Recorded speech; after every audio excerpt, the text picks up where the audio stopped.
তো হ্যালো বন্ধুরা, কেমন আছো? আশা করছি তোমরা সবাই খুব ভালো আছো। তো দেখতে পাচ্ছ আমার মেয়েকে আমি পাউডার মাখাচ্ছি, কারণ হলো এত গরম পড়েছে। আর এই গরমের মধ্যে আমার মেয়ে তো আমার কোনো কথাই শোনে না, বারবার বাইরে চলে যায় খেলার জন্য।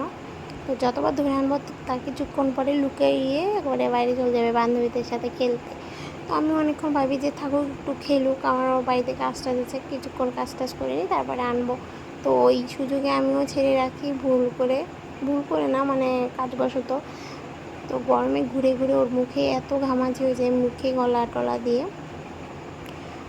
তো ওই জন্য ওকে পাউডার দেওয়া হচ্ছিলো। কিন্তু তোমরা ভেবো না যে ওকে পাউডার লাগাচ্ছে জন্য কাঁদছে। তো একদমই না, পাউডার লাগাতে খুব ভালোবাসে। তো ওই নিজে নিজে অনেক সময় লাগায়।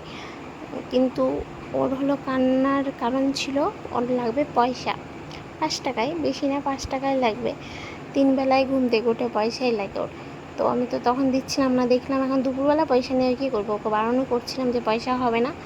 তো ওই জন্য কান্না করছিলাম যে ঘুম থেকে উঠবি তখন দেবো, তার আগে দেবো না।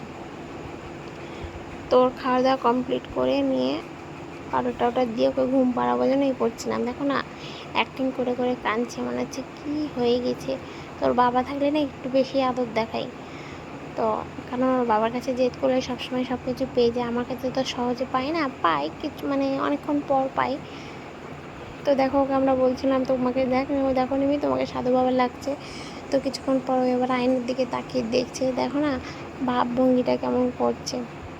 তো তোমাদের যদি কারো জানা থাকে যে পয়সার নেশা আর কি বলে, মানে এত ঘোরার নেশা, কীভাবে ওকে কাটানো যাবে, তোমরা যদি কমেন্টে আমাকে জানাও তো খুব ভালো হতো। ওর বাজে হয়ে গেছে, মানে পয়সার নেশাটা খুব বাজে হয়ে গেছে, কোনো কথাই শোনে না, খুব জেদ বেড়ে গেছে।